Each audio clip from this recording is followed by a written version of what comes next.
Shalom Lekulam, que o Eterno te abençoe e te guarde, a você, sua casa, sua família e toda a sua parentela. Vamos dar continuidade ao estudo do Sefer Hizayon. Vamos terminar hoje o capítulo 11, começamos semana passada e vamos terminar agora.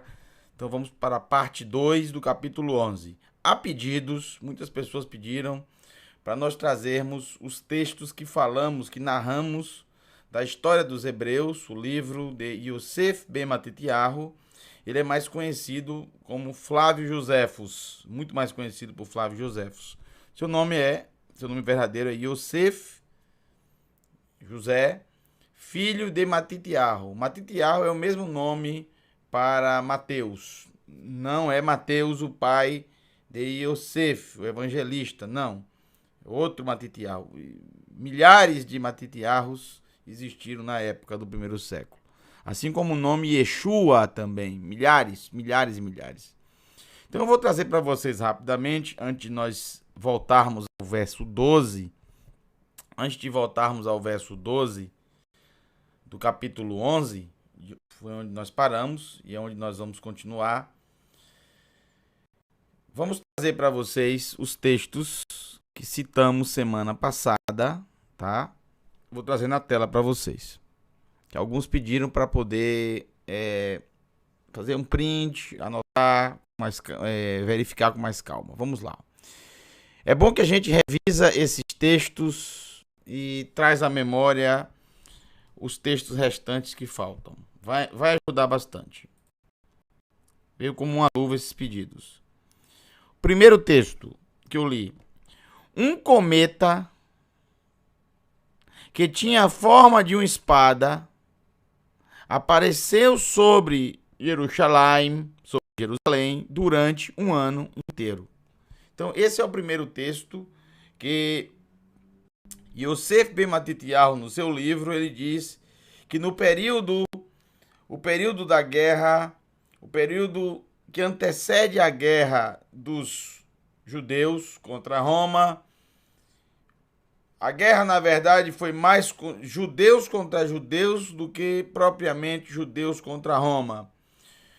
Judeus contra judeus porque tinha a classe dos sacerdotes, dos levitas, que queriam defender a autonomia do templo, que queriam defender a área que era deles, que somente eles poderiam tomar conta. E eles começaram a lutar contra os revoltosos do povo judeu, chamado Kenaim. Kenaim vem de zelosos, mais conhecido como zelotes. E entraram também nessa guerra os idumeus, os descendentes de Edom, de onde veio Horedos Hagadol, Herodes o Grande. Ele era idumeu também.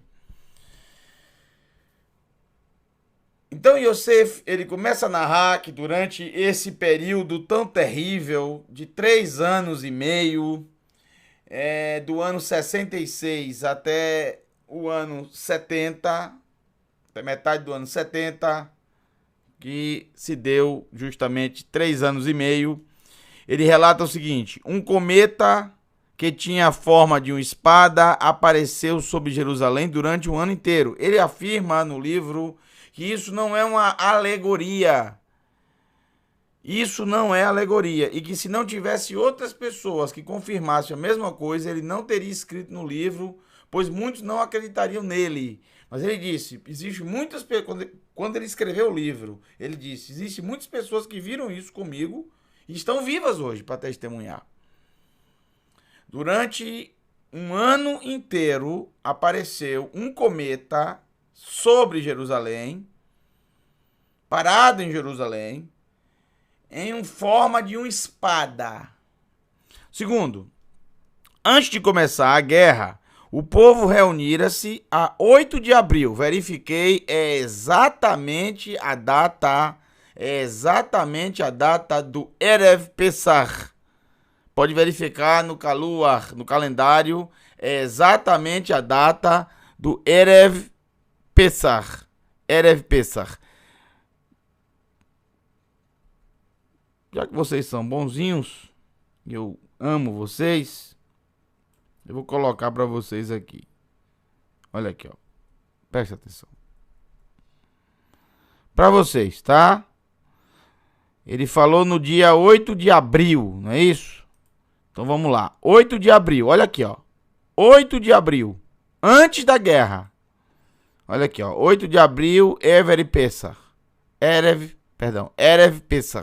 Ou seja, no entardecer, na escura, entre a transição entre a luz e as trevas, aconteceu aqui justamente o Erev Pesach. E isso foi exatamente transformando para o nosso calendário no dia 8 de abril. Impressionante. Impressionante. Então, no dia... Vamos voltar lá para... Vamos voltar para o vídeo. Isso.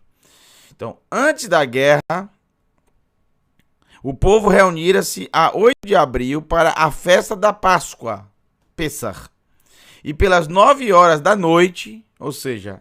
já adentrado na festa de Pêssar, 9 da noite, já era trevas completas, viu-se durante 1h30, então até as 10h30, em redor do altar do templo, uma luz tão forte que se teria pensado que era dia.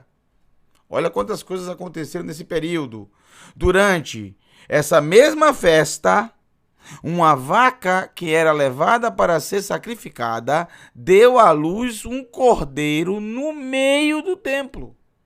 Durante essa mesma festa, uma vaca que era levada para ser sacrificada deu à luz um cordeiro no meio do templo. Que coisa impressionante. Pelas 6 horas da tarde, a porta do templo, que está do lado oriente, que é de bronze e tão pesada que 20 homens mal a podem empurrar, ela abriu sozinha. Embora estivesse fechada com enormes fechaduras, barras de ferro e ferrolhos, que penetravam bem fundo no chão, feito de uma só pedra o chão. Os guardas do templo avisaram imediatamente o magistrado do que acontecera, e foi bem difícil tornar a fechar. Um pouco depois da festa, a 27 de maio, olha só, um pouco depois da festa, a 27 de maio, então vamos ver se o que ele está falando, o que o livro está relatando está de acordo com o calendário. Então vamos voltar para o calendário. A lua. Olha que incrível, olha só, gente. A gente falou 27 de maio. Foi isso? Muito bem. Veja, 27 de maio é exatamente um dia antes do Erev Shavuot. Um dia antes de Shavuot. O penúltimo dia da contagem. O penúltimo dia da contagem do Homer. Porque depois vem o 49º fechando as 7 semanas. E depois Shavuot. Impressionante. Então, no dia 27 de maio, já vimos aqui no calendário para vocês. Veja, o 28º é Erev Shavuot, tá vendo aqui? 28º dia, aqui, 28. 28º dia de maio, daquele ano que ele relata, já é a véspera de Shavuot. Gente, bate certinho com o calendário oficial. Então, na época, isso não tenho dúvida, se usava o calendário, esse calendário é perfeito. Caluar, não há erro nenhum nele, tá? Você pode confiar totalmente que é um calendário anos e anos que esse calendário foi desenvolvido e realmente é uma bênção. Totalmente gratuito, não se cobra nada por ele. Só funciona para computador e notebook. Você pode utilizar ele para voltar no tempo e fazer essas pesquisas. Uma pesquisa dessa só é possível com um calendário desse. E você atesta a veracidade do livro. Um pouco depois da festa, a 27 de maio, aconteceu uma coisa que eu temeria relatar. Eu tive medo de relatar. De medo que a tomassem por uma fábula, por uma metáfora. Se as pessoas que também a viram ainda não estivessem vivas, e se as desgraças que se lhe seguiram não tivessem confirmado a sua veracidade. As desgraças que vieram nos 3 anos e meio. Entre o início da guerra e a total destruição no ano 70. Veja, antes do nascer do sol, viram no ar, observaram no ar, no céu, nas nuvens, em toda aquela região, preste bem atenção nisso, carros cheios de homens armados. Carros, não vai pensar que é um carro, um jipe de um exército. Não vai pensar que é um carro como você vê nas ruas hoje em dia. Lembre-se, isso aqui é 1º século. A tradução aqui poderia ser bem carruagens, sem problema. Não sei se vocês lembram, mas no livro dos profetas em Melachim, em Reis, que cita o momento em que o Eterno toma Eliarro para si. Elias. Em que ele é tomado, tirado da terra. A visão que Eliseu teve, ele foi o único que viu, foi de Eliarro subindo aos céus nas nuvens. Essa foi a visão que ele teve. E dessa forma ele relatou o que ele viu. Mas ele também relata que ele viu o quê? Carruagens. Carros celestiais. Isso é muito interessante. Porque aqui a descrição é muito parecida. Carros cheios de homens armados. Que armas são essas? Vocês acham que são as armas de hoje ou são as armas da época? Obviamente que tinham que ser armas da época, obviamente. Não podia ser uma metralhadora, não podia ser uma espingarda, não podia ser uma HK-47, né? Não podia ser uma Uzi, a submetralhadora israelense. Não. Armas da época. Homens armados, atravessar as nuvens. Tá vendo o detalhe? Nuvens. E espalharem-se pelas cidades para cercá-las. Relato está no livro História dos Hebreus e também no livro Guerra dos Judeus, de Yosef ben Matitiyahu, Flávio Josefos. Se você acredita ou não, é história. Histórico, é um livro histórico. O livro de Yosef ben Matitiyahu não é um livro religioso. O livro de Yosef ben Matitiyahu não é um livro nem um pouco religioso, ele não tem esse caráter, é um livro histórico. É um livro histórico, ele não tem caráter de trazer nenhum tipo de mensagem religiosa, nada disso. O livro dele é histórico. Aí depois vem, no dia da festa de Shavuot, você viu 2 dias depois, os sacerdotes estando à noite no interior do templo para o divino serviço. 2 dias não, 1 dia depois, porque se é à noite, é no Erev Shavuot, entendeu? No Erev, porque o dia começa depois do pôr do sol, ao pôr do sol e termina ao pôr do sol.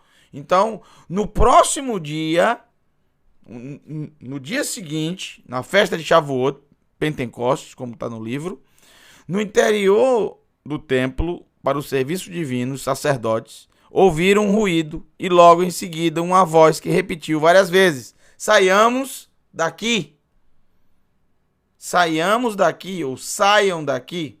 No livro, na tradução em português, está saiamos daqui. Aqui eu estou sendo fiel ao livro, tá? E por último, essa história incrível de Yeshua e do seu pai Anano. Esse Yeshua não tem nada a ver com Yeshua Nazareno, nada a ver. É outro Yeshua. Existiram muitos Yeshuas. 4 anos antes do começo da guerra, quando Jerusalém gozava ainda de profunda paz, de fartura, Yeshua, o filho de Anano, que era então um simples camponês, tendo vindo à festa das cabanas, Sukkot, né, que se celebra todos os anos no templo em honra de Elohim, exclamou. Esse Yeshua disse, em alta voz: vós do lado do Oriente, vós do lado do Ocidente, vós do lado dos 4 ventos, vós contra Jerusalém, vós contra o templo, vós contra os recém-casados e contra as recém-casadas, vós contra todo o povo. Dia e noite ele corria por toda a cidade repetindo a mesma coisa. Algumas pessoas de condição, não podendo compreender estas palavras de tal mau presságio, mandaram prendê-lo e vergastá-lo. Ou seja, bater nele, né? E açoitá-lo é a palavra. Mas ele não disse uma só palavra para se defender. Foi interrogado e açoitado, nada, ele não disse nada. Nem para se queixar de tão severo castigo, e repetia sempre as mesmas coisas. Os magistrados então, pensando como era verdade que naquilo havia algo de divino, levaram-no a Albino. Pensaram, isso pode ter isso pode ser verdade, isso pode ser algo realmente do Eterno. Vamos levá-lo para Albino, governador da Judéia. Ele mandou açoitá-lo até verter sangue.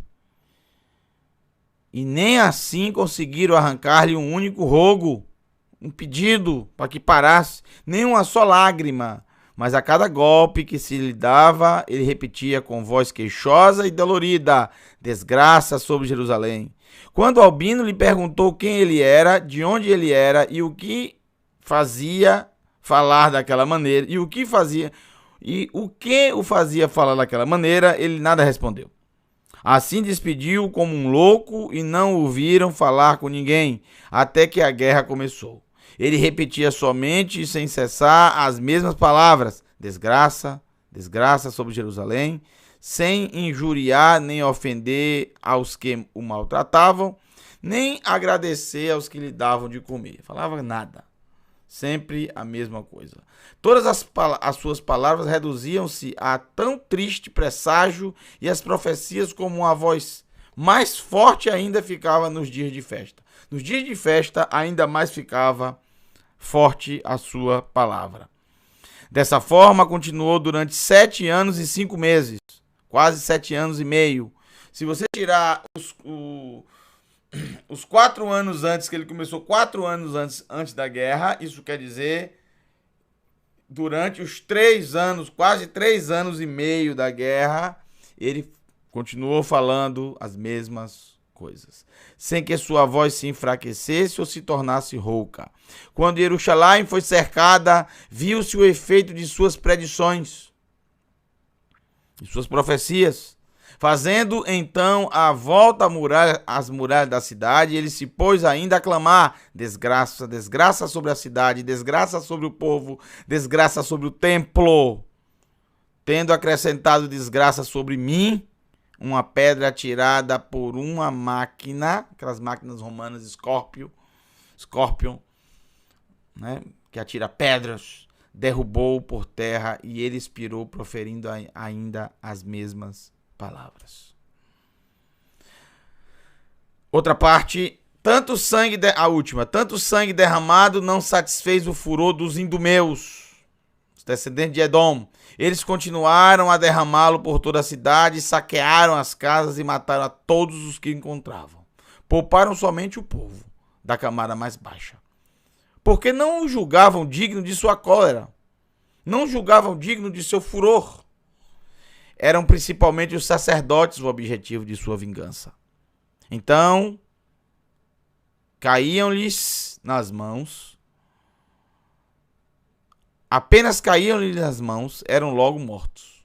Calcaram aos pés os corpos de Anano e de Yeshua. Nada a ver com Yeshua Nazareno, só o nome que é igual.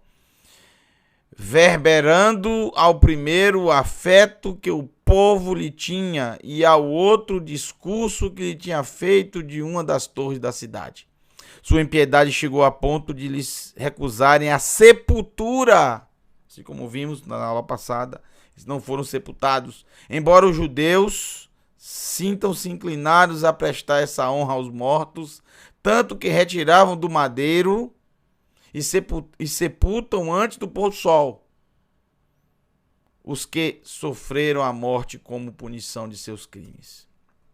A esse respeito, eu penso poder dizer que a morte de Anano foi o começo da ruína de Jerusalém, e suas muralhas foram derrubadas e a república dos judeus destruída. Quando esse soberano sacerdote, com seu sábio proceder, no qual estava toda a esperança de salvação, tão cruelmente massacrado. Esse homem de tal mérito, que não há louvores de que não seja digno. É o que diz Flávio Joséfos. Nada se poderia acrescentar ao seu amor pela justiça. Sua humanidade era tão grande que, em vez de se elevar pela grandeza de sua linhagem e pela sublimidade de sua posição e dignidade, sentia prazer em se diminuir. Gente humilde, servo do Eterno. Nenhum outro jamais desejou conservar com mais ardor a liberdade de seu país e a autoridade de sua nação. Ele preferia o interesse geral do povo ao seu particular. Desejava com paixão a paz com os romanos, porque conhecia muito bem o seu poderio e sabia que era impossível aos judeus qualquer resistência. Não duvido mesmo de que, se ele tivesse vivido, teria conseguido seu intento. Ele era, na verdade, tão eloquente que conseguia do povo tudo o que queria. Já tinha reduzido ao extremo os perturbadores do descanso público, que ousavam tão falsamente tomar o nome de Kenaim, zelotes, zelosos, e os judeus teriam podido, sob sua orientação com tal chefe, dar muito trabalho aos romanos e levá-los a um acordo justo e razoável. Ele tinha, ademais, a vantagem de ser sucedido por Yeshua, que sobrepujava depois dele a todos os demais em mérito.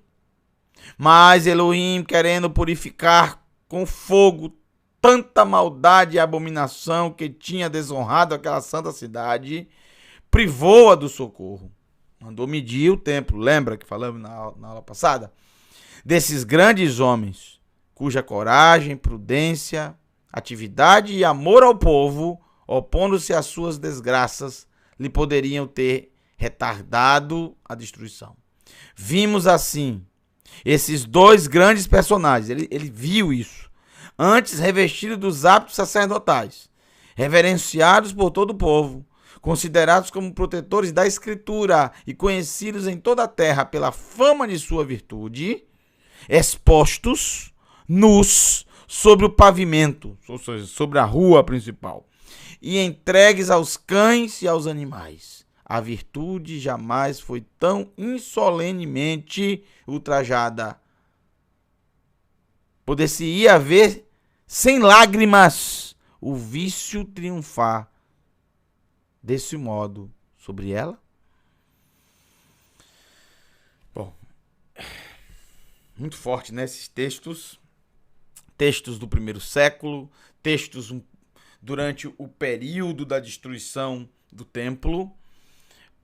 Trecho que mostra justamente o período bem próximo ao momento em que foi escrito o livro de Apocalipse, não tenho dúvida disso, até um pouco antes do que está aí revelado, até um pouco antes desses acontecimentos. Acredito que aconteceu entre o ano 62 e o ano 63 da nossa era, 3 anos após a morte de Shaul. E muitas coisas que nós temos estudado no livro de Apocalipse aconteceu de fato no primeiro século, sem dúvida. Mas o livro de Apocalipse, ele mescla muito bem as duas coisas. Ele mescla o que iria ocorrer em breve durante o primeiro século, que ocorreu durante o período de 66 a 70. E ao mesmo tempo, a profecia também leva para os últimos dias da humanidade. Isso é muito interessante, como vamos ver agora no estudo. Vocês vão ver que vai haver um momento, que vai haver um corte e vai começar a trazer os textos que claramente indicam para os últimos dias, não os últimos dias do templo, não os últimos dias da nação judaica durante o primeiro século, já apontando para os últimos dias realmente. Vocês vão ver agora comigo. Vamos lá. Eu vou ler novamente, Baruch Hashem, o verso 12, que foi onde paramos. Vaishmeu kol gadol, e ouviu-se uma grande voz, uma alta voz, uma grande voz, Coré chamando aleihem, Coré aleihem min hashamayim, chamando aleihem, chamando por eles desde os céus, Lemor, dizendo, Alu Rená, Alu Rená, suba agora. Vaialu, e subiram, Beanã, na nuvem, Hashamayim, dos céus, Veeinei, Oiveihem, Root, e os olhos dos inimigos deles viram. E os olhos dos inimigos das duas testemunhas, daqueles que profetizaram e não foi bom aos ouvidos daqueles que ouviram, tanto que quando eles morreram, eles fizeram festa, eles não foram enterrados. As duas testemunhas que representam a Torá e os profetas. Isso está claro para a gente. A questão é, ocorreu de fato isso no primeiro século? Duas testemunhas morreram, foram expostos em praça pública ou numa rua principal. Pessoas de todas as nações o viram. Nós já vimos que muitas coisas ocorreram entre Pessah e Shavuot. Também é citado nos escritos de Yosef sobre Sukkot. É muito interessante que falamos na aula passada que Atos capítulo 2 denota justamente uma festa de Shavuot, em que havia ali judeus de todas as nações debaixo dos céus.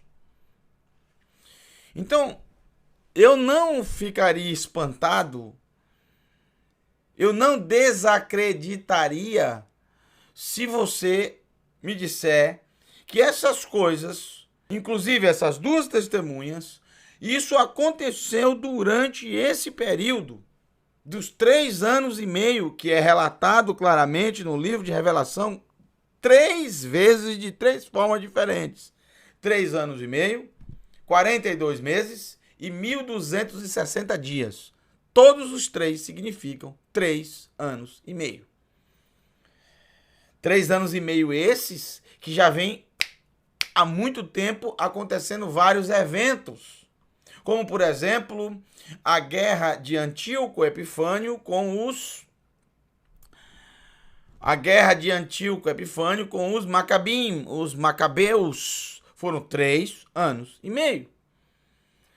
Então, eu não me surpreenderia jamais que um evento desse acontecesse, porque nós temos relatos em um livro de um historiador que não trata de religião, que não trata não tem conotação nenhuma religiosa, é totalmente voltado à história, a relatos históricos.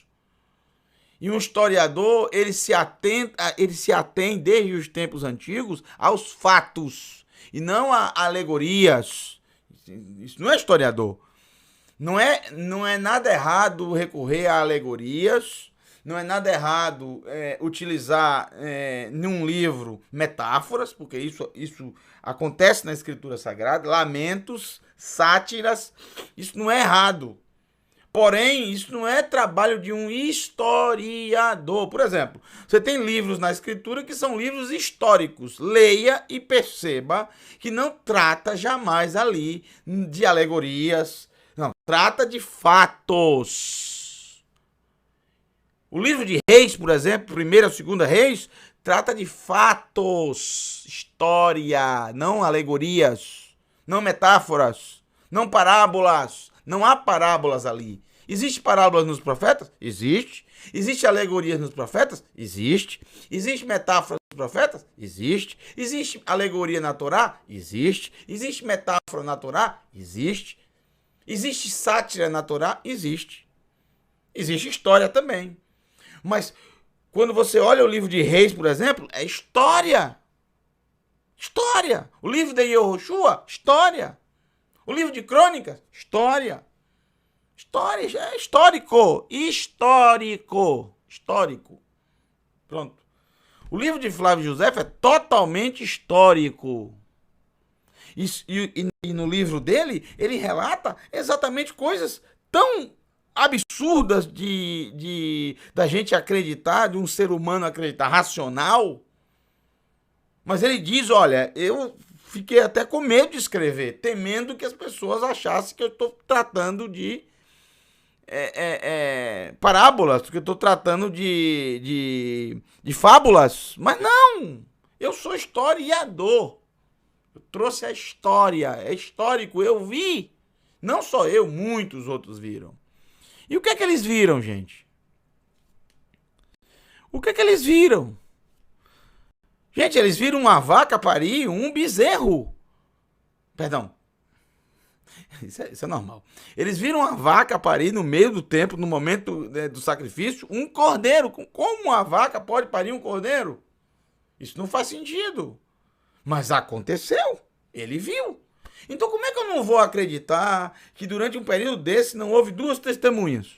Que elas morreram e ressuscitaram. Como eu não vou acreditar nisso? É claro que eu acredito.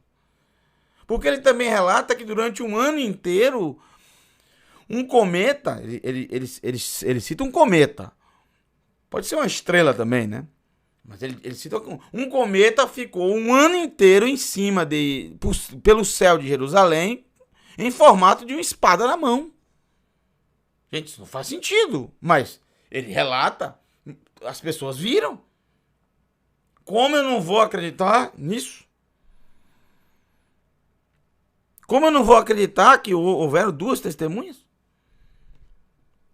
Vocês viram os relatos, por exemplo, sobre a porta do templo. Uma porta que eram necessários pelo menos 20 homens fortes para abrir a porta.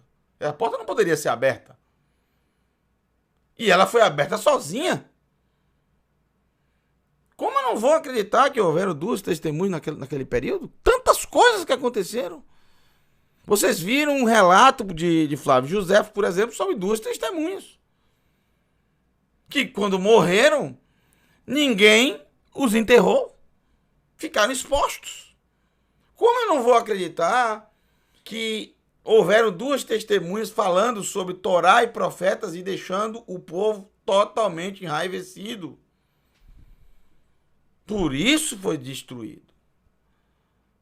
Por que eles odiaram o que eles estavam falando? Porque a profecia, sem dúvida, que eles falavam era sobre a eminente destruição. Algumas pessoas me perguntaram sobre o templo. Algumas pessoas falaram sobre o templo. E aí eu afirmei semana passada e afirmo 1000 vezes, se for possível. Se quiser, eu faço até uma procuração em registro em cartório para você, com a minha assinatura, afirmando com com toda a minha força, com todo o meu ser: não haverá templo da parte do Eterno jamais. Ah, mas Ezequiel fala do templo. Você sabe que período é Ezequiel? Ezequiel e Yehezkel. Yehezkel vivenciou a destruição do primeiro templo. Yehezkel vivenciou a destruição do primeiro templo. E o envio, as idas dos judeus para o cativeiro babilônico. É nesse período de Yehezkel. Então, qual a visão que ele teve do templo? Do segundo templo. Na época de Yehezkel, não existia o segundo templo ainda. Mas ele profetizou que existiria. Que iria existir. E que, como disse Hagai, a glória do segundo seria muito maior do que o do primeiro. Isso aconteceu ao pé da letra, como questão de edifício, na época dos dias de Roredos. Porque até Roredos, até Herodes Hagadola, Herodes o Grande, o de Salomão superou em muito a glória do segundo. A glória da construção nos dias de Herodes, aí superou o de Salomão. Isso é relatado pelos historiadores. Não sou eu que estou dizendo. Agora, a presença do Eterno foi muito mais forte durante o período do segundo tempo, principalmente no começo. No começo do segundo tempo só tinha, entre aspas, fera, servo do Eterno. Né? Servo. Zechariah, Hagai, Nehemiah, Ezra. Agora, quem é que estava no início do primeiro templo? Shlomo? Quem mais? Entendeu? A glória não é o templo. É a junção das pessoas em conexão com o Criador. O templo não é nada. O templo não é nada. É só um símbolo. E não vai existir mais, graças ao Eterno. Não haverá mais templo. Está escrito. O próprio Eterno será o templo. Vamos ver isso, inclusive, no final desse capítulo 11. Afirmo de todo o coração. Não haverá mais. E o que é que Yehezkel profetiza? O segundo. Ele profetiza que o Mashiach passaria pelo segundo. Eu pergunto, com toda certeza, Mashiach, se acreditam em Mashiach, se acreditam no ungido do Eterno, ele passou pela porta desse templo. Se você diz, não, o Mashiach ainda não veio, me desculpe, o templo já foi destruído no ano 70. E o que Yehezkel profetiza é sobre esse templo. Eu posso provar. Yehezkel profetiza sobre esse templo. Porque quando ele profetizou, o templo ainda não estava de pé. Ainda não tinha nem sonho que estaria. Ele profetiza sobre esse templo.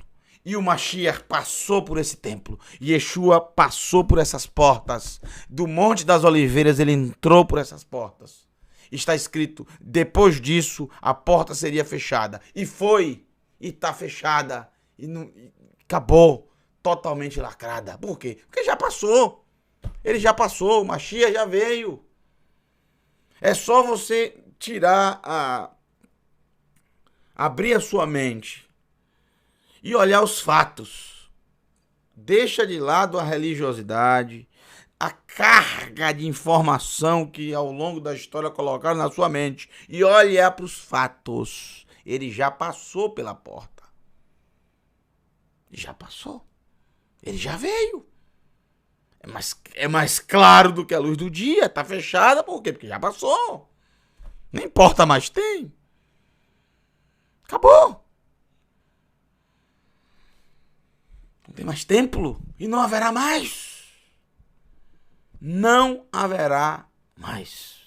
Acabou. Bom, o que significa então? Os dois subiram na nuvem. Subiram na nuvem dos céus. Aqui em nenhum momento diz aqui que eles adentraram aos céus, onde está o Eterno. Diz que eles subiram na nuvem. Assim também foi dito para Eliarro. Eliarro também foi visto subindo. Isso não quer dizer que ele foi para o céu. Isso ele foi tomado pelo Eterno. Agora, onde ele foi colocado? Bom, aí eu não tenho como te informar. Não sei. Mas no céu, no céu, onde está o Eterno? Claro que não. Mas aonde ele foi colocado? A mesma pergunta eu faço em relação a Moshe. Aonde ele foi colocado? Ninguém sabe. Ele foi tomado pelo Eterno também. Seu corpo. Não há indicação aonde o local exato. Não, ninguém sabe. Enoque também, ninguém viu o lugar da sua sepultura, porque o próprio Eterno fez isso. Então, o que acontece aqui no verso 12 é a mesma coisa do que aconteceu, por exemplo, com Eliarro. Ele foi subindo nas nuvens e simplesmente desapareceu. O Eterno não quis mostrar onde estaria. Porque se essas pessoas soubessem onde estaria um corpo os restos mortais daquele que profetizou e que eles ficaram irados, eles poderiam até profanar a sepultura. Essas duas testemunhas estão vivas hoje? Essas duas testemunhas continuam vivas depois que subiram aos céus aqui nas nuvens? Não ao céu, Merom, onde está o Eterno, é Shamaim, é o que você vê de céu. Não o céu físico, vamos dizer. Nuvem é algo físico. Algo físico. Não é o Merom, que é a palavra para onde... Merom significa o lugar mais alto, o lugar mais sublime, onde está o Eterno. Que é o que Yeshua afirma. Ninguém subiu ao Merom. Ninguém. Jamais subiu. Essas duas testemunhas estão vivas. Eles ressuscitaram. Eu acredito que presta atenção, se já houve esse evento, e não há problema nenhum, como eu disse, não há problema nenhum em acreditar que isso aqui já aconteceu. É muito mais provável isso já ter acontecido. É muito improvável acontecer algo assim nos últimos dias. Muito improvável. Isso aqui para mim já aconteceu. Isso é um símbolo para os últimos dias. O símbolo maior é, independente de quem seja as duas testemunhas, o maior símbolo é o que elas significam. A Torá e os profetas. E continuam profetizando. A Torá e os profetas continuam profetizando contra a humanidade, as duas testemunhas. Isso, de fato, esse ministério dessas duas testemunhas continua vivo, e mais ainda nos nossos dias. O que aconteceu no primeiro século é um reflexo para os dias de hoje, sem dúvida.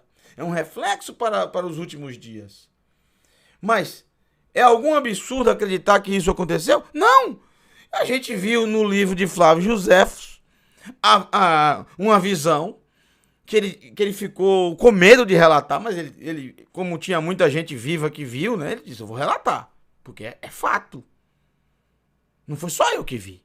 Eu vi os céus com carros, ou seja, carruagens carregadas de exércitos, de homens armados, nas nuvens, que desceram para cercar a cidade. Bom, como é que eu não vou acreditar num relato de Apocalipse, que é muito mais, para mim parece muito mais lógico acreditar até do que no relato de Flávio Josefo. Tem gente que acredita no relato de Flávio Josefo e não quer acreditar no livro de Apocalipse. Eu acredito, totalmente. Eu tenho mais convicção no livro de Apocalipse do que no livro de Flávio Josefo. Apesar que vocês notaram, o que é que eu fiz? Eu falei, eu vou verificar o que está no livro, as datas, para ver se bate com o calendário. Se bater, é verdadeiro o relato. O relato é verdadeiro, gente. O relato bate certinho com o calendário. É impressionante. Flávio José nasceu no ano 37 da nossa era e morreu no ano 103, já no segundo século.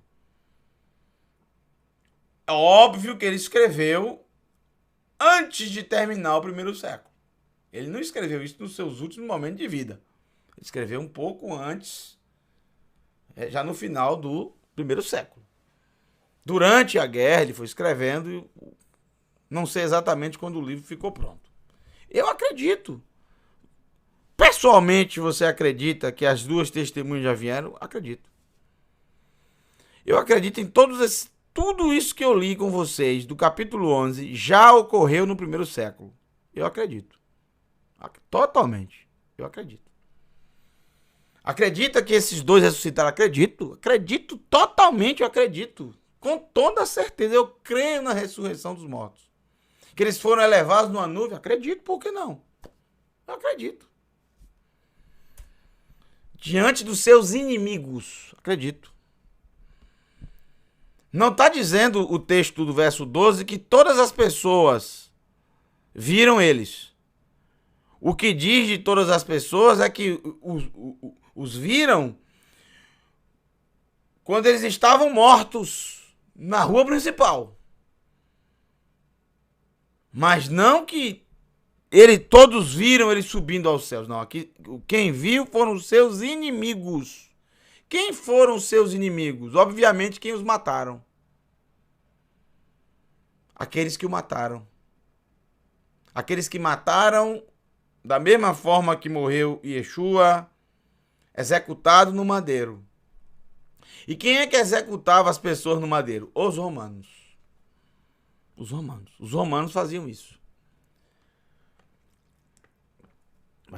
Ora, porque os romanos queriam mostrar a sua força, amedrontar os judeus. Ora, porque os próprios judeus deliberavam e diziam para os romanos fazerem isso. Mas quem executava em estaca, em madeiro, eram os romanos, não os judeus. Os judeus apedrejavam.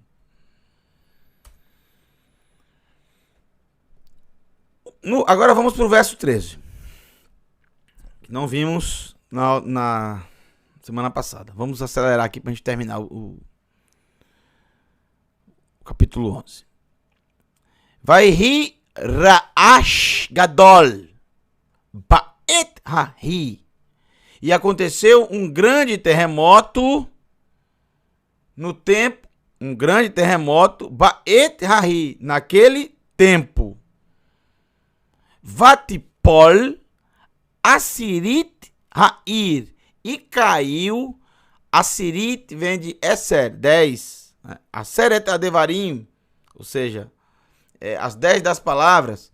Asirit Ha'ir, a 10ª da cidade. Que cidade? De Jerusalém. A cidade é Jerusalém, não há dúvida. Um terremoto aconteceu naquele tempo e a 10ª parte da cidade caiu. 10% da cidade caiu. E também tem aqui a quantidade de pessoas que morreram.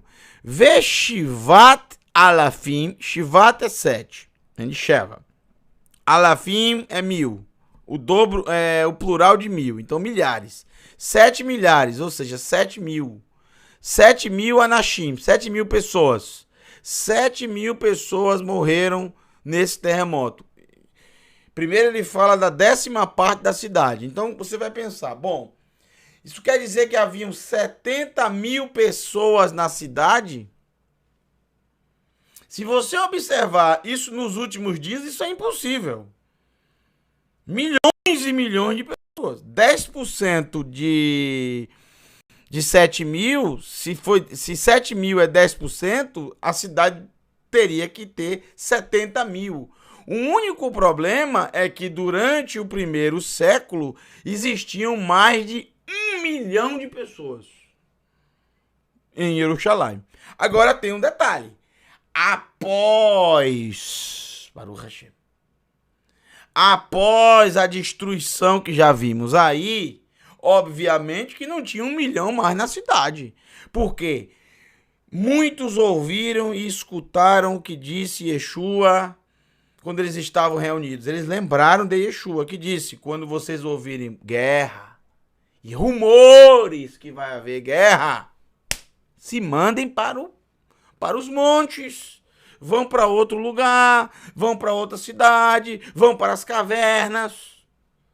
Que essa fuga não aconteça no Shabat. Tomara que não aconteça. Já pensou no Shabat? Como é que você vai? E nem no inverno.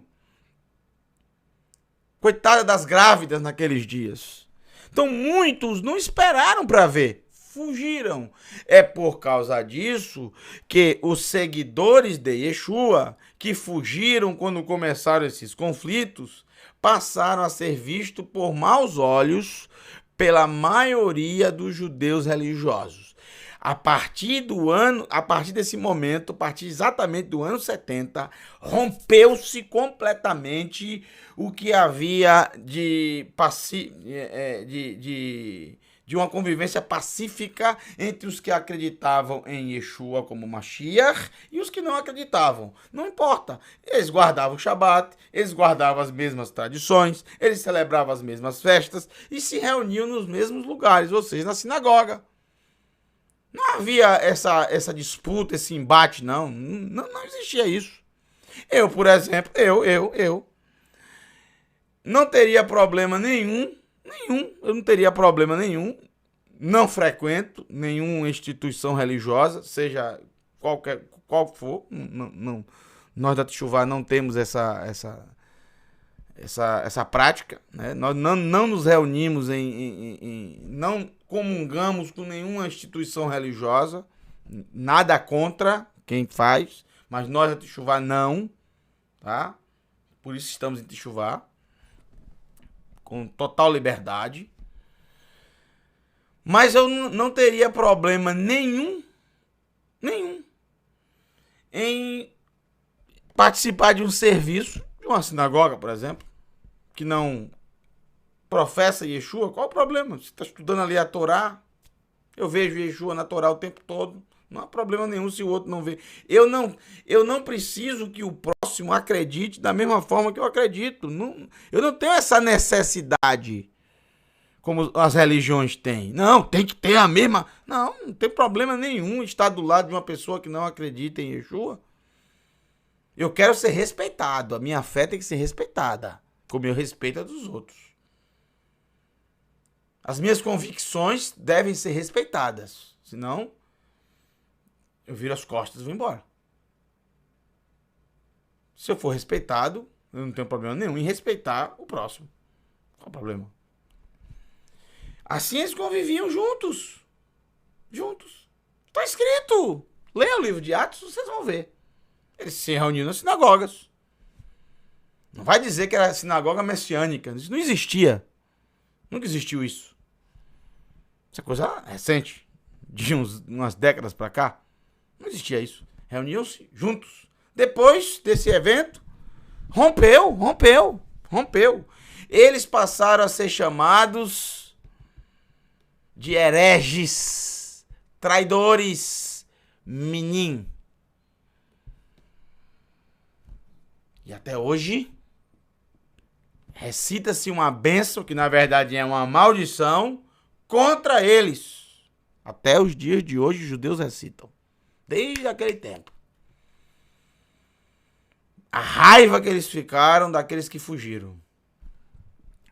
Yeshua sabia que seria destruído. Yeshua sabia que haveria mortes. Yeshua sabia que não adiantaria resistência alguma ali. Por isso que ele mandou fugir. É para destruição. Foi o que uma das testemunhas que vimos no livro de Flávio Joséfos não parava de falar. Destruição, desgraça. Não adianta. E foi o que aconteceu. 7.000 pessoas, deveria ter 70.000 na cidade. Você não pode pensar em nenhuma época mais. Só pode ser no ano 70. Após todo aquele desastre. Além de todo aquele desastre, ainda houve um terremoto. Um grande terremoto. E os sobreviventes estremeceram suas possessões e deram glória. Vai ter nu e deram Kavod le Elohei Hashamayim, e deram glória para o Elohim dos céus. Nehi Hashem. Agora, a partir daqui, como sempre acontece em revelação, há uma linha divisória. Muda-se o foco. Sai-se do período do primeiro século e agora começa a se observar o período dos últimos dias, ou do mundo vindouro, ou do estabelecimento do reino do Mashiach.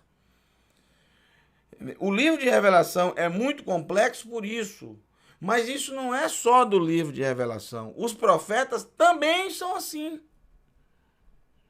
Os profetas também fazem isso. Às vezes eles estão profetizando e você imagina que eles estão falando sobre um período, mas a profecia é muito mais abrangente. Não é só um período, ela engloba também outros. Há uma pausa, há uma separação, e a separação é o verso 14, que de forma muito estranha diz: Nehi Hasheni Halaf, perdão. Nehi Hasheni Halaf. Eis que o segundo passou, Halaf. Halach lo unehi hashlishi.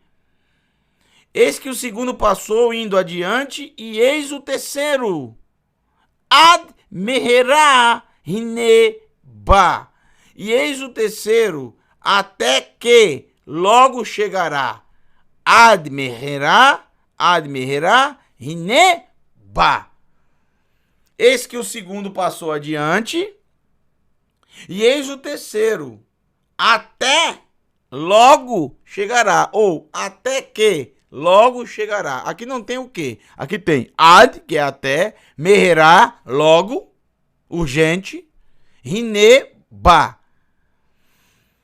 Até que logo chegará, até logo chegará. Do que está falando? Dos mensageiros? Do terceiro mensageiro que logo chegará? E aí começa a trazer... É como se estivesse falando do terceiro mensageiro, que trará o terceiro e último período da humanidade. E é um período justamente que você vai observar que aqui não trata-se do primeiro século, nem do segundo, nem do terceiro. Isso trata-se dos últimos dias. Veja. Até posterior aos últimos dias. Veja. Vai ticar Hamalach Hashivii, e tocou o sétimo mensageiro, o sétimo e último, ou seja, isso agora sim delimita a plenitude, o sétimo, a conclusão. Ainda estamos no capítulo 11, mas o livro de Revelação é assim, ele fala muito sobre o fim em várias partes, não só nos últimos capítulos. Por isso é que é muito complexo o livro de Revelação. Veja, o sétimo mensageiro tocou, Vekolot Gedolim Nishmeu, e se ouviram vozes grandes, ou Gedolim é grandes, ou seja, altas vozes. Se ouviram aonde? Bashamaim, nos céus. Lemor, dizendo, Haitá quer dizer tornou-se Mamlechet Haaretz La Adoneinu, e tornou-se o reino da terra. Que terra, gente? Eretz, terra delimitada geograficamente, a terra de Eretz Israel, o reino da terra prometida.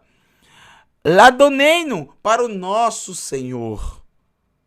Para o nosso Senhor. Quem? Está falando de quem? Está falando do Mashiach ou está falando do Eterno? Veja. Veli mishro, meshicho, uli mishro.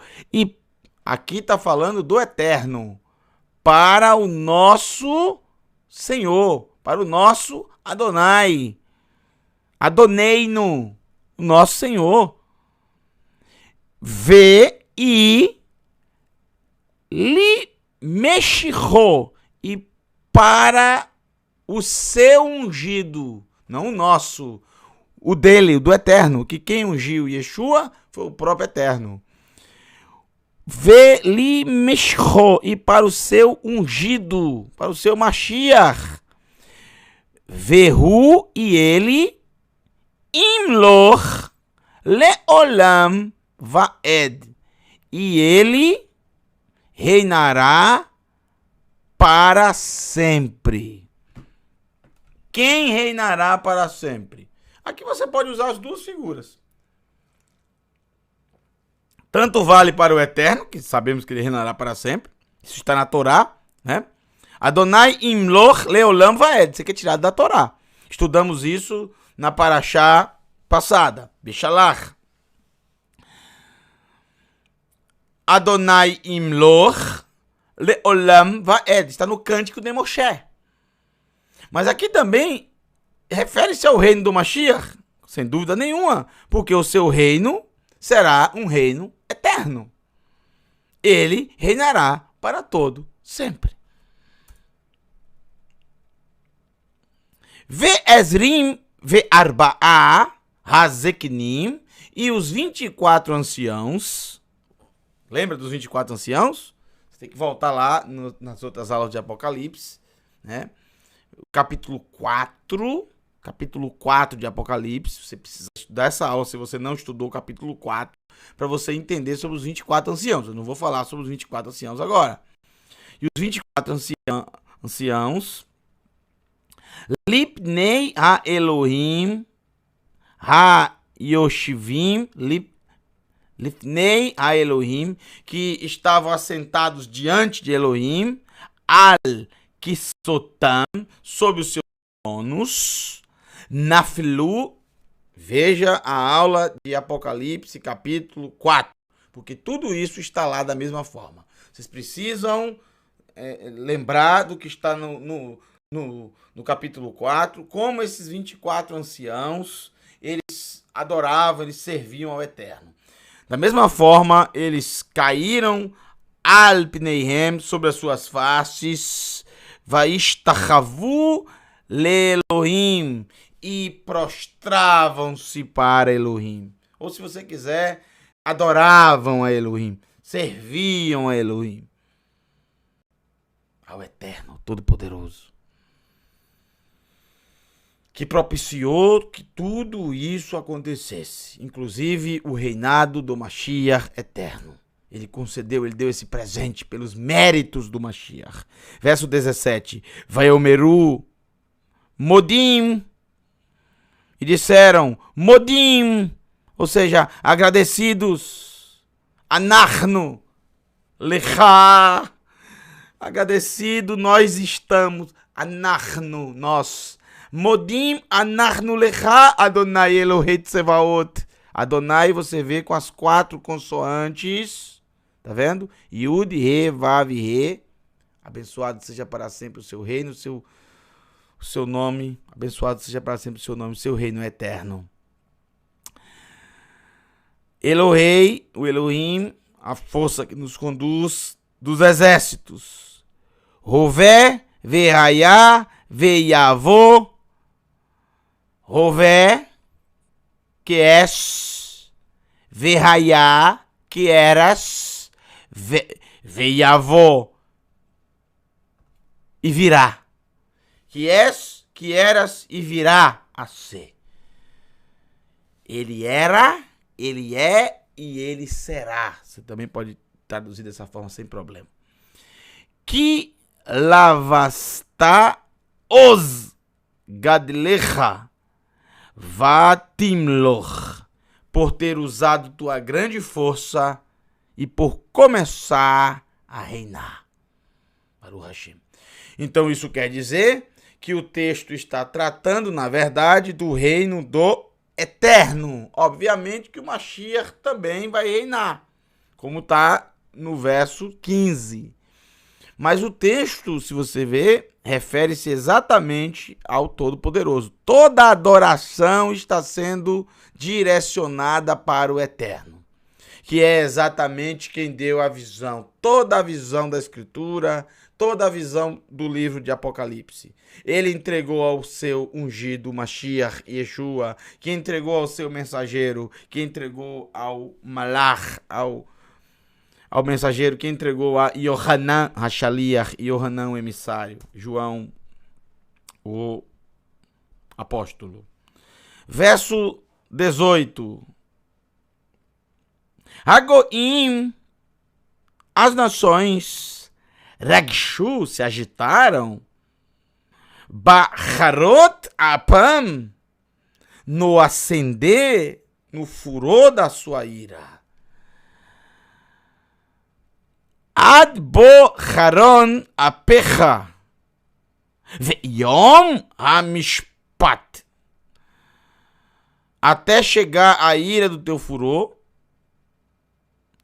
e o dia do juízo para os que... Aqui tá errado, tá repetido aqui, até... tá repetido. Tá repetido aqui.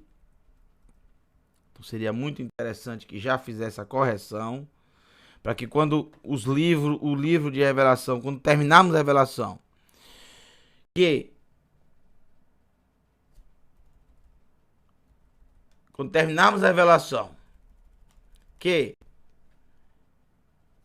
eu digitalizar o livro para vocês, já esteja corrigido. Então, eu me desculpe, eu vou corrigir agora ao vivo, diante dos olhos de vocês. Já vou corrigir, já estou vendo aqui, houve uma redundância de digitação. Eu digitei a mesma coisa. Vamos lá. Aqui, ó.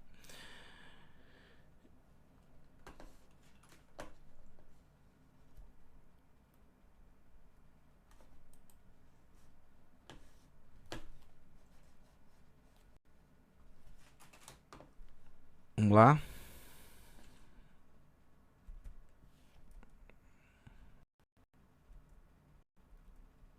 Pronto. Isso aí, agora. Desce aqui. As nações se agitaram no furor ou na ira, na tua ira.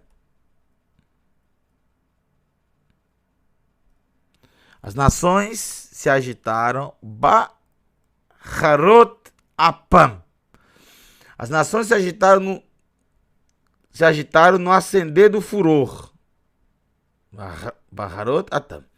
Até chegar Haron novamente, né? Até chegar o furor. Eu vou usar a mesma palavra, que é a mesma palavra ali. Harot, Haron, até chegar o furor, até chegar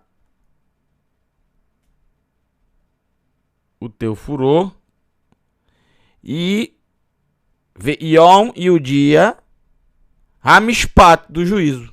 Pronto, tá ótimo, aí tá perfeito. Corrigiu lá? Apareceu na tela aí?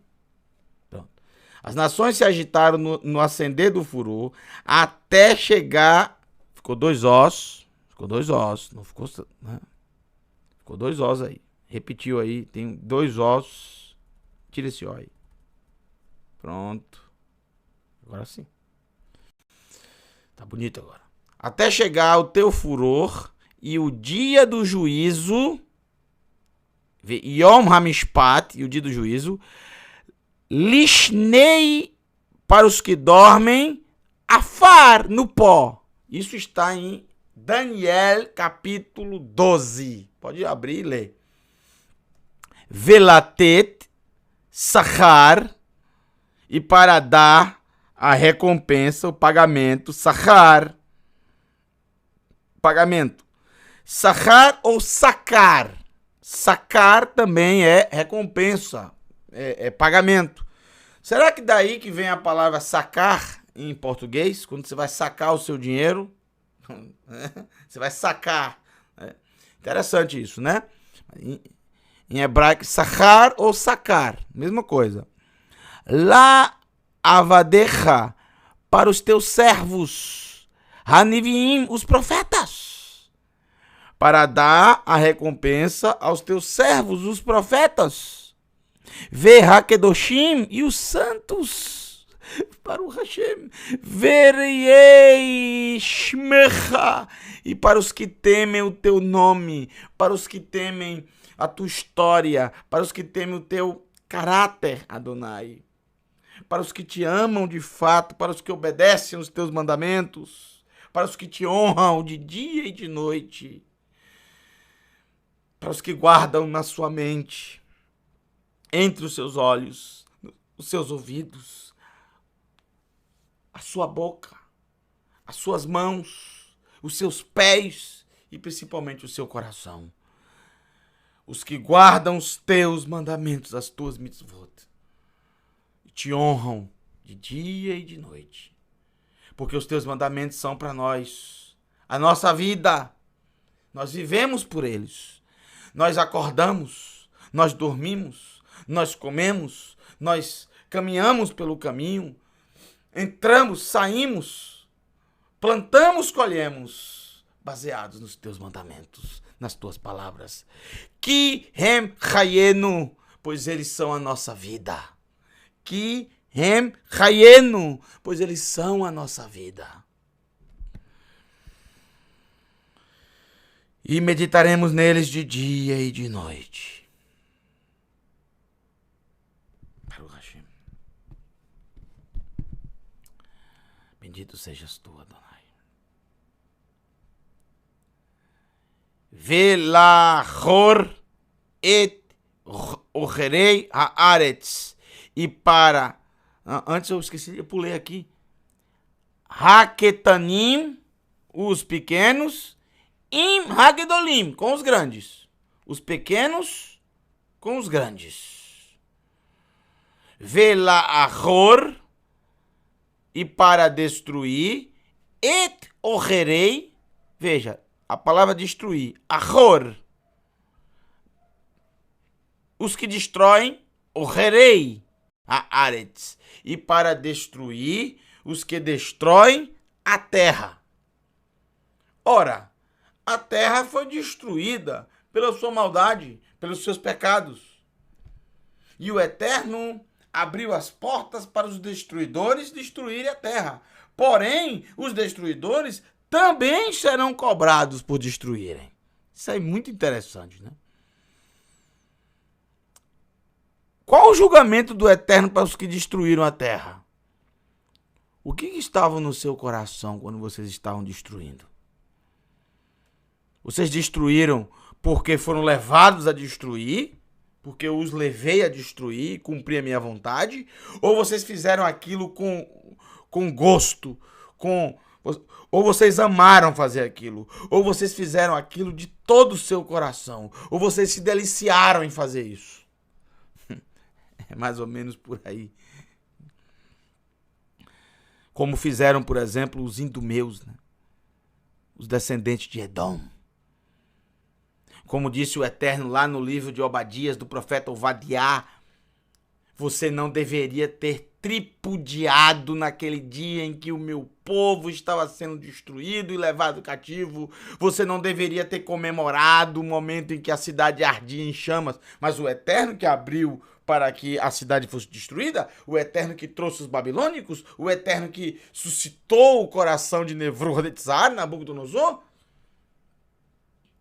Mas teve muitas pessoas que estavam se deliciando com aquele momento. E apesar do Eterno ter aberto as portas para a destruição, ele fez isso não porque ele quis, não porque era a vontade dele que fosse destruída, mas ele estava simplesmente ali, cumprindo, dando ao povo exatamente a colheita real que eles plantaram. Com dor no coração. Mas ele não pode voltar atrás na sua palavra. Ele não pode ser injusto. Ele é justo. Justo juiz. O plantio é livre, mas a colheita é obrigatória. Agora, vamos para os últimos momentos, né? Os últimos momentos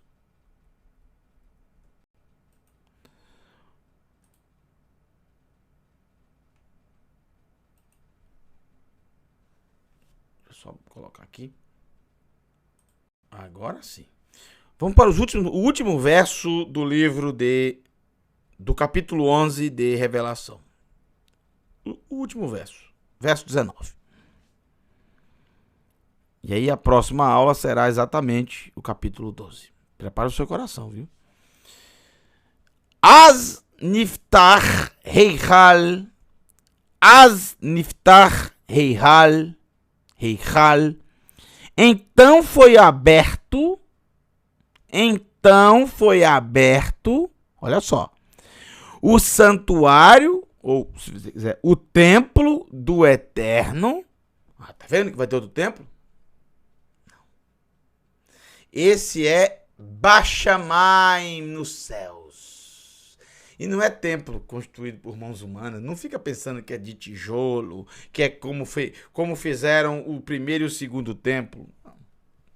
É um santuário. Heichal é traduzido como templo, claro, em muitos lugares da Escritura. Porque trata-se do santuário. Qual o santuário do povo de Israel? Bom, teve o Mishkan, tabernáculo. E na época do templo não podia chamar de Mishkan, de tabernáculo. Tinha que chamar outro nome. E aí chamava Heichal. Ou seja, Heichal quer dizer santuário. Ou seja, o templo. Aqui não é bem o templo como você pensa, o templo feito por mãos humanas de Shilomó, depois de Nehemiah e Ezra e Hagai e Herodes reformou ele. Não.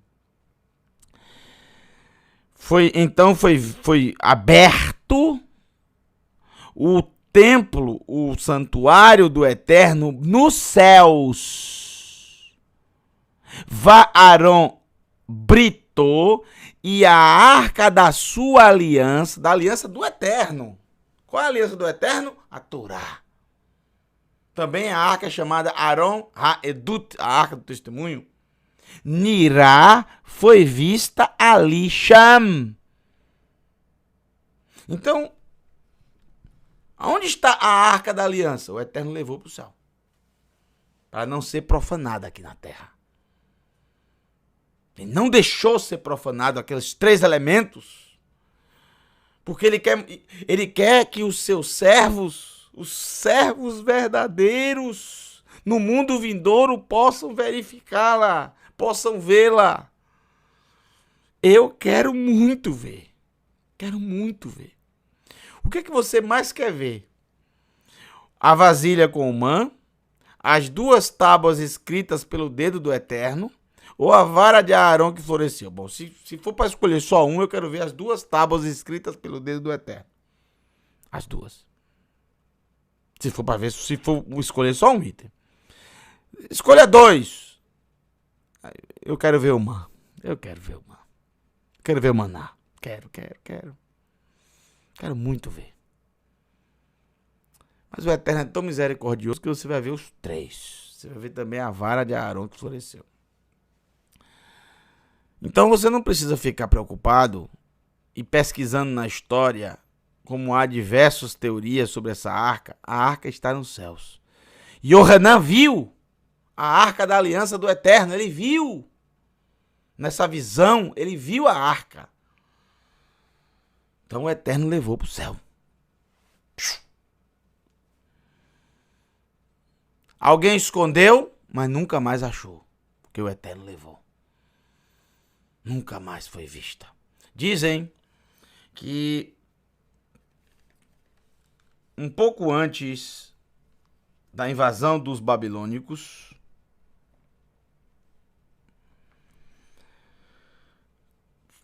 ela foi escondida numa câmara abaixo do Beit HaMikdash, do templo, escavado por sacerdotes, que mesmo que o templo fosse destruído, a arca não seria. Ela ficou escondida lá. Isso é o que dizem. A questão é que quando eles foram, segundo eles, após a destruição, quando alguns deles foram verificar, ela já não estava mais lá. E não havia sido removida nenhuma pedra da forma que eles colocaram. Não havia nenhum indício que a câmara foi violada. Porque somente eles sabiam aonde estava e a forma como eles colocaram as pedras, como um fundo falso. Como um fundo falso. Ninguém sabia que ali havia uma câmara escondida. Ninguém sabia, somente eles. Eram, se não me engano, 3 sacerdotes.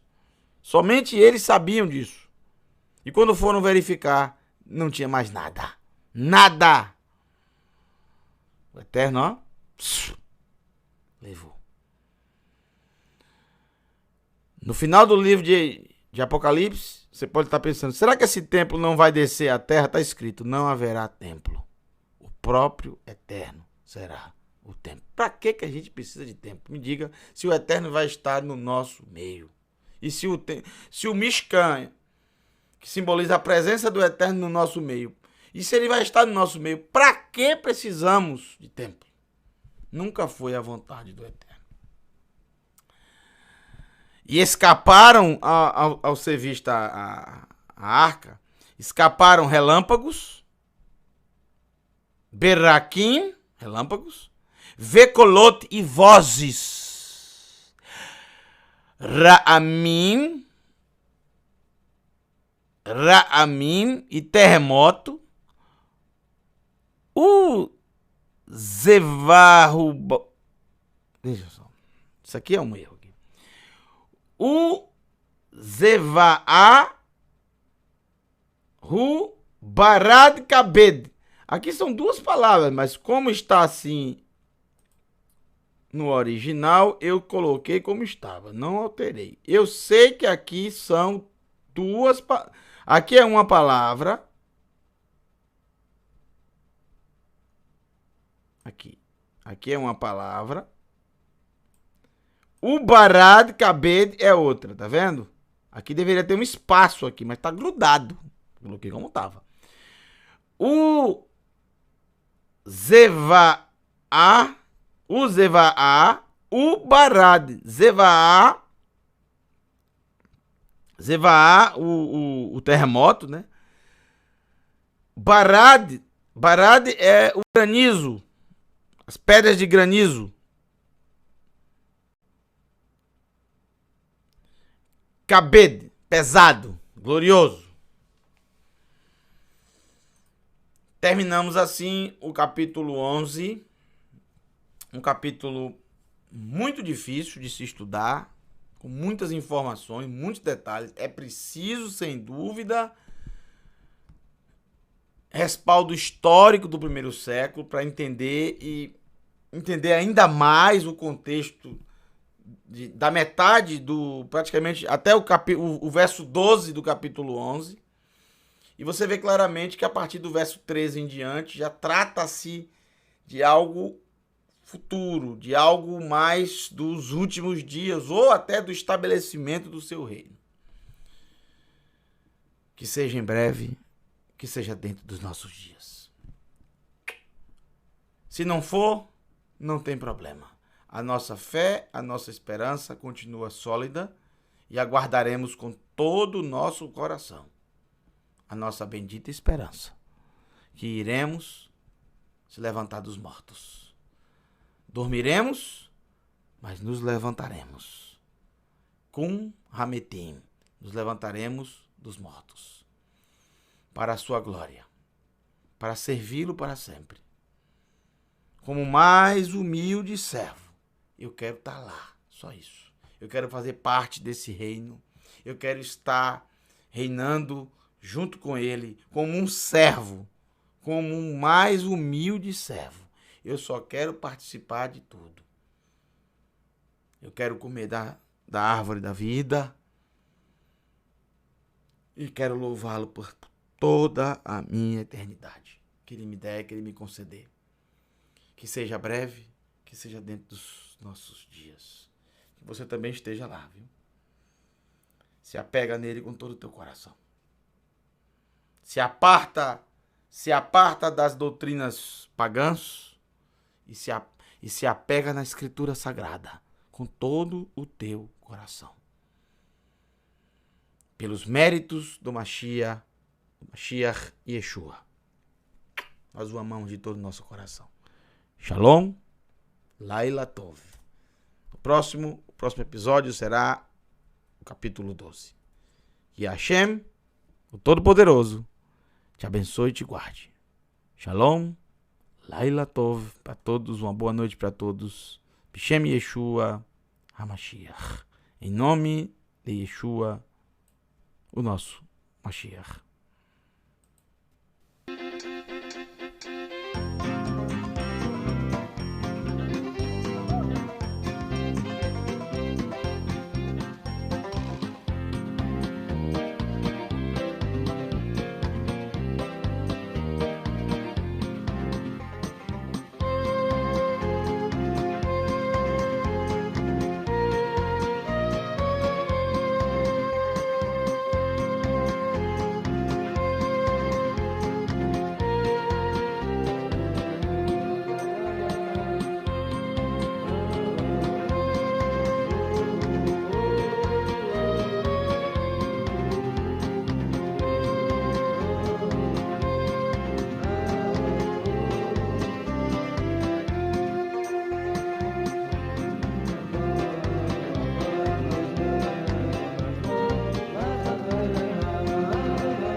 ולך בזולתו ובנים לך